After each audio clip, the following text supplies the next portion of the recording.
gente estava falando desse processo de amadurecimento para a sustentabilidade, o processo de amadurecimento das pessoas dentro da corporação e depois da própria corporação, por consequência óbvia, e aí dos diferentes públicos com que essa empresa se relaciona.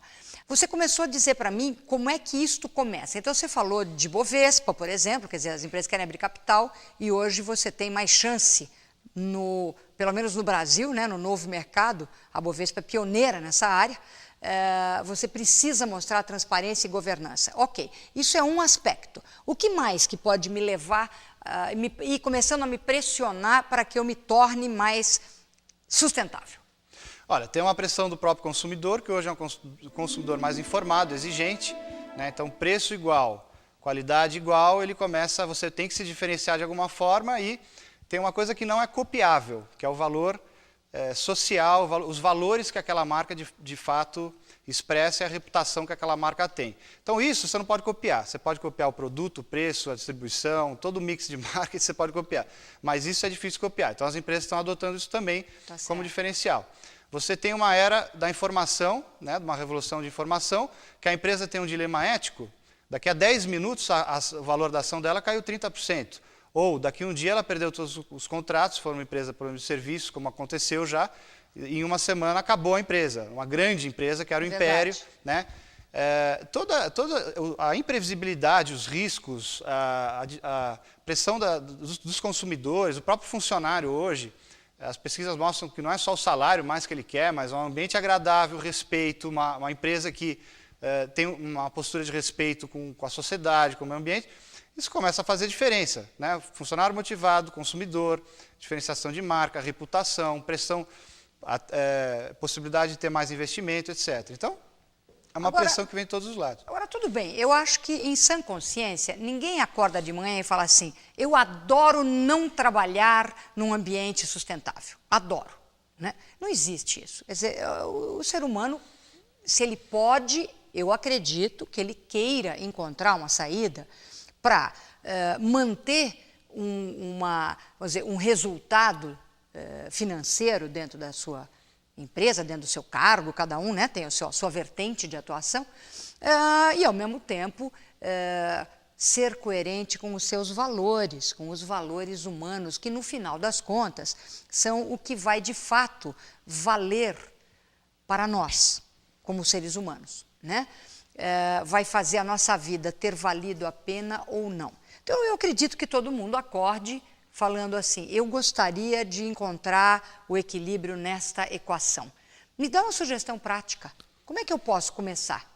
Olha, falando um pouco de como, na prática, as empresas têm passado por esse processo de amadurecimento, você percebe que elas vêm de uma fase de filantropia, né, que é aquelas doações, para uma fase de investimento social, que ela começa a entender que o dinheiro que vai para social pode ser usado mais estrategicamente, longo prazo, monitorado, avaliado, para uma fase de gestão sustentável, que ela começa a entender que responsabilidade social não é só o dinheiro que vai para o social, mas são as práticas, as políticas, as relações que ela estabelece com o mercado, com as diferentes partes, isso pode ser avaliado com indicadores. Então, respondendo a sua pergunta, as maiores barreiras para isso são mentais. Né? Você pode chegar no mesmo lucro, e muitas empresas estão descobrindo que você pode chegar no mesmo lucro, mas para chegar nesse lucro tem vários caminhos. Né? Às vezes, simples coisas, você fazer uma sensibilização, uma preparação dessa diretoria, você formar um comitê, você capacitar, aplicar indicadores. Hoje você tem ferramentas no mercado que ajudam a empresa a colocar isso na prática, é só ela querer. Mas, por exemplo, isso não custa muito. Me dá um exemplo. Eu deveria pegar, por exemplo, os indicadores do ethos. Eu exemplo, deveria começar por aí? Quer dizer, eu hoje sou um executivo numa empresa e eu quero começar a fazer uma diferença aqui dentro. Eu quero conversar com os meus colegas, eu quero fazer uma sugestão para o meu chefe. Não importa se eu sou um jovem executivo, se eu comecei há pouco tempo, eu quero ser um protagonista, eu quero ser um empreendedor dentro da corporação. O que eu devo, para quem que eu me dirijo? Hoje não falta referência em como, o que fazer, quando, a quem perguntar. Desde as ferramentas que o próprio Instituto Ethos disponibiliza, como você tem hoje um GRI, né, que é um padrão de referência internacional de relato, mas que a gente fala relato, que é o relatório anual, na verdade, é a ponta do iceberg. Por detrás tem todo um sistema de gestão para que você chegue lá. Tá. Então, são indicadores, que é um questionário que vai mapear a tua relação com funcionário, meio ambiente, comunidade, fornecedor, o seu impacto, o seu desempenho econômico, social e ambiental.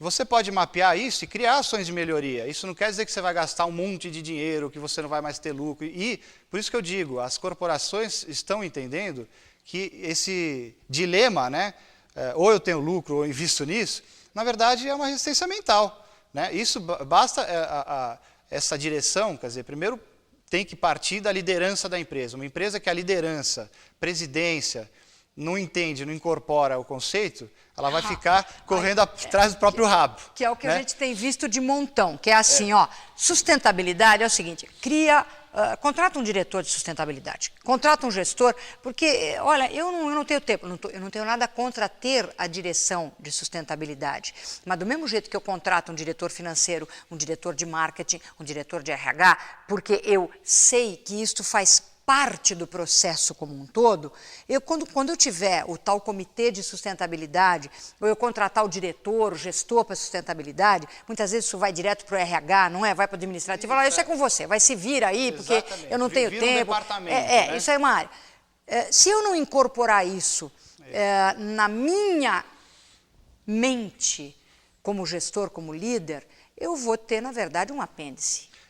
E o apêndice, ele é muito perigoso. Né? Porque quando a gente fala dessa evolução da maturidade, então essa empresa começou fazendo uma doação.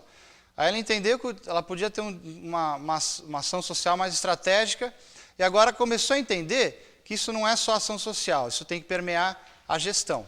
Se tem que permear a gestão, tem que envolver as diferentes diretorias. Se você tem um departamento que vai cuidar do tema e ele aplicar os indicadores éticos ou GRI, seja o que for, para melhorar essa gestão numa visão sustentabilidade, vai chegar uma hora que vai ter que melhorar a relação com o funcionário, vou ter que adotar uma nova prática para economizar mais energia para atender esses indicadores. Então, nós estamos chegando numa nova etapa. Já são poucas as empresas que estão aqui, né, respondendo os indicadores e propondo ações de melhoria.